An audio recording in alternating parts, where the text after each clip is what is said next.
Recognize Mr. Van Drew for 5 minutes from New Jersey. Thank you, Mr. Chairman, and I have to say I love the turtle analogy. It's pretty neat.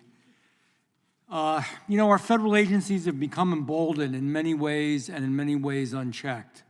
Too often, they abuse this power. We've seen it used in ways where we go after political opponents, forcing burdensome regulations on American industry, and pushing partisan politics on behalf of presidents. But it is the practice of in-house adjudication where we have seen the system stray so unbelievably far.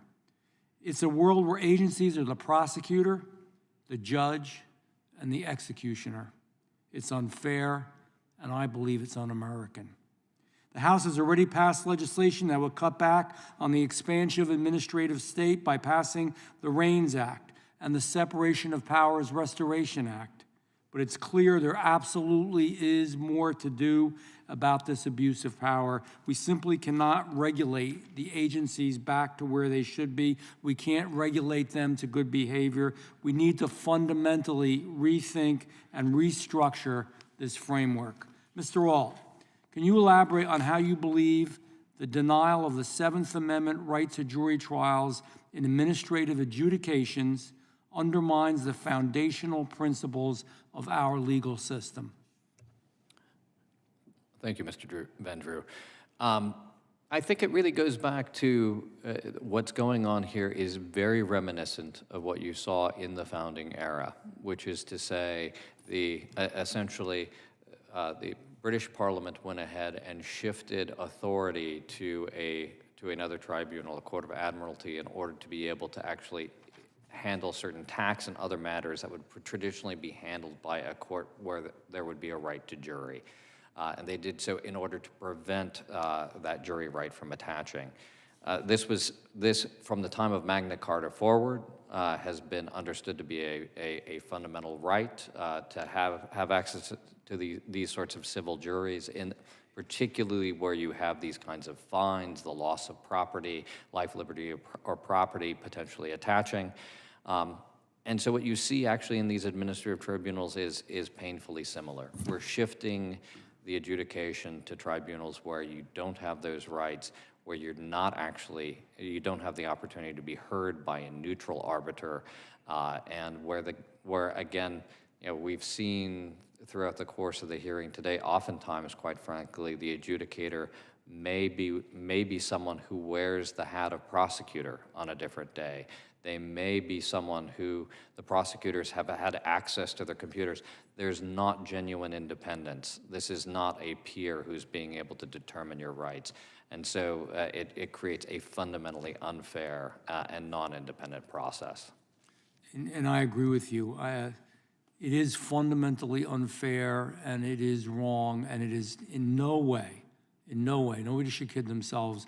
Our founding fathers never, ever envisioned what is happening now with these agencies. It's also a great irony that while an agency has the freedom to take its case to regular court, the agency does, and it can even ask for a jury to decide, the people or businesses they're going after don't get to make that decision. How can that be right? Do you think letting these defendants choose to have their case heard outside the agency's own courtroom could fix this unfairness? And if you do, how might that work? I'll address that to you first, Mr. Ault, but anybody else who would like to answer that question is welcome to as well. So the answer is the less friction, the better. And the earlier at the process the defendant would be able to remove to an Article III court, that would be a more sufficient remedy. Shy of permitting, sort of requiring these actions to be brought in Article III court to begin with. But my concern in any of this is not putting barriers to the exercise of that right that could actually impair a defendant from being able to exercise it. So long as they're able to do so quickly, I think that would be a huge step in the right direction. Thank you. Professor?